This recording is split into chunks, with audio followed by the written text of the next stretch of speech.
In this series, we get ready for off-roading trips by picking an item out of our off-road treasure trunk and installing it on our truck. Did you hear that? This is a series. Make sure and hit the subscribe button so you don't miss our next video. Let's get real for a second. Most of you guys that are watching are just like me.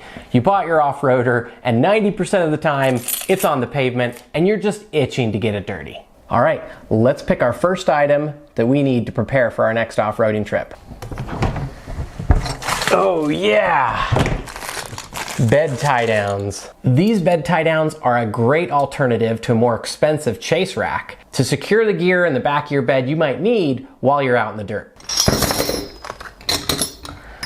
I picked these guys up on Amazon. They are black powder coated, heavy duty tie down, and they say right on the front there that they're 1,500 pounds rated, but I guess that really depends on what's holding them down. The secret with these is we're actually gonna modify these to work with our existing bed bolts that are on our truck bed today. What we're gonna do is we're actually going to clearance out this hole and make it larger so that we can fit our bed bolts through it.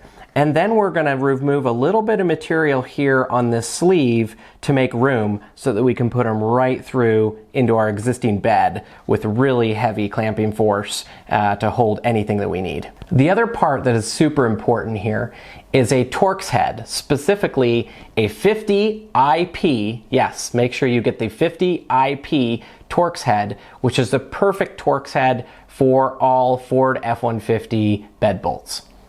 If you get the wrong one, you might end up stripping the heads and then you'll be in a world of hurt. All right, so let's get them installed.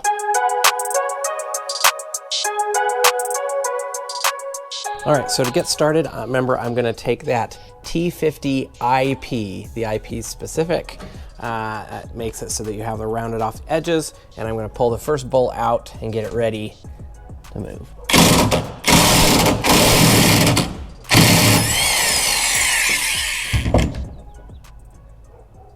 All right, so we've got our first bolt out. Now I'm gonna actually enlarge the hole in the D-ring for the first one as a test fit and make sure that we're good before I drill all of them out. Okay, time for a test fit.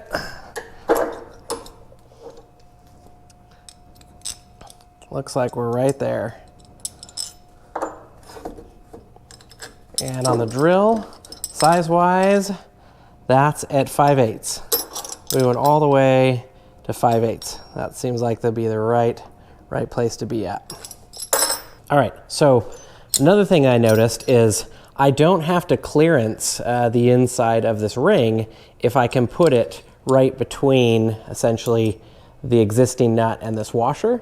Then I don't have to clearance it. But this washer here, there's a couple sleeves on the inside to prevent the washer from going in. So I'm just gonna grind those off so I can pull it off and put our D-ring right in between the washer and the head of the bolt. I think I'm gonna twist it just at an angle here.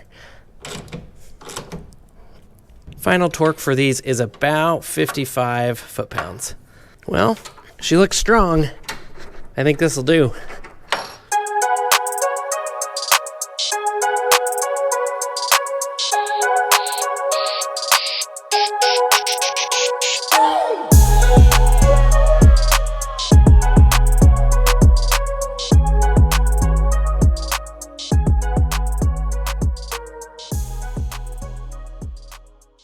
Okay, so one of the big advantages that I'm loving right away about these, let me show you, is how they sit flush with the bed.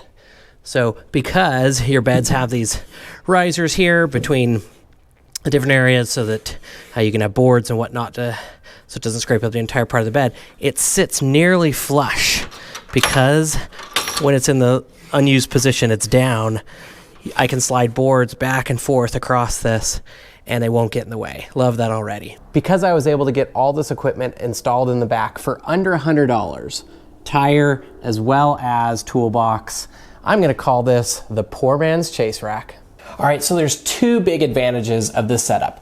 One, the factory setup is just limited in its configuration, and this really gives us a whole world of opportunities for tires and toolboxes and any other equipment that you might need, and is a lot stronger than those factory tie downs. And two, the go-to for this type of thing are chase racks. They're expensive, they start at thousands of dollars, and while they're great at what they do, not so great as a daily driver. So this is a great budget option, as we described before. For under $100, I was able to get everything, including the toolbox, and that's why we call it the poor man's chase rack. So give us a thumbs up if you like this, and if you don't, make sure and leave us a note in the comments about what you'd rather see. Yes, we read the comments. And as always, guys, link in the description below if you want to find out more information about these products that we use today. If you like this content, please consider subscribing.